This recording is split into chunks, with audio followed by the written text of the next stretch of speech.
திருக்கோவில் நன்கொடை வழங்க இருக்கும் பக்த கோடிகள் கோயிலில் நுழைவுக்கு அருகில் கோவிலை சேர்ந்த நிர்வாகிகள் இருக்கிறார்கள். அவர்களிடம் நன்கொடை வழங்கிவிட்டு ரசீது பெற்றுச் செல்லும்படி தாழ்ந்த பணி அனுபவம் கேட்டுக்கொள்கிறோம். கோவிலை சுற்றி கண்ணுக்கு எட்டிய தூரம் வரை நம்மளது அம்மன் மக்கள் வெள்ளத்தில் மகிழ்ந்து 8 கோடி மகாராணியாக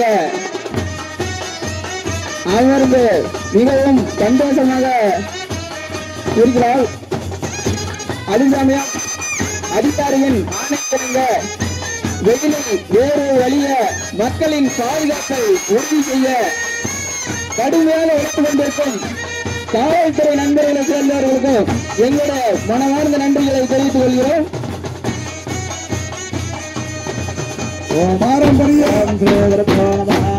மண்பாண்ட தொழிலாளர் சார்பாக திருக்கோவிலில் பிரசாதத்தை வழங்கப்படுகிறது. பொதுமக்கள் பெற்று செல்லுமாறு உங்களை அன்போடு கேட்டுக்கொள்கிறோம். பாரம்பரிய மண்பாண்ட தொழிலாளர் சார்பாக எந்த பிரசாதத்தை வழங்கப்படுகிறது பெற்று செல்லுமாறு உங்களை அன்போடு கேட்டுக்கொள்கிறோம்.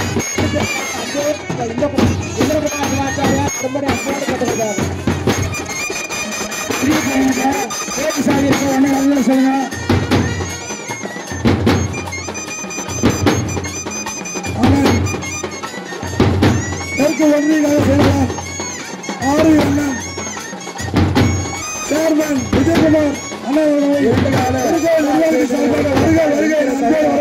சாலைகளை விநியோகம் செய்து கொண்டிருக்கிறார்கள். மீண்டும் பக்தர்கள் எந்திர தவிர கலசம் கும்பாபிஷேகத்தை எந்த சாலையிலே வைக்கப்பட்ட சிவாச்சாரியர்கள் கொடுத்துக் கொண்டிருக்கிறார்கள். கும்பாபிஷேக கலசம் யாகசாலைக்கு கொடுத்துக் கொண்டிருக்கிறார்கள். வைக்கப்பட்ட எந்திர தவிடு கும்பாபிஷேக எந்திர கலசம் யாகசாலைகளை கொடுத்துக் கொண்டிருக்கிறார்கள். வேண்டும் பக்தர்கள் வாங்கி பயன்பெறுமாறு கேட்டுக்கொள்கிறோம்.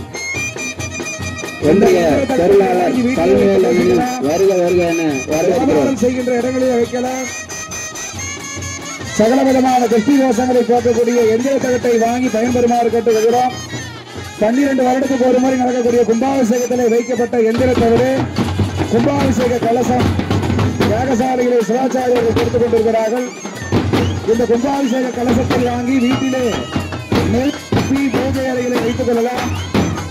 சகல விதமான ஐஸ்வர்யங்களை தரக்கூடிய கும்பாபிஷேக கலசம் கும்பாபிஷேகம் யாகசாலைகளை கொடுத்துக் கொண்டிருக்கிறார்கள். சிவாச்சாரியர்கள் யாகசாலைகளை கொடுத்துக் கொண்டிருக்கிறார்கள். கும்பாபிஷேக கலசம் கும்பாபிஷேக தவிர வேண்டுவார்கள் கேட்டுக்கொள்கிறோம்.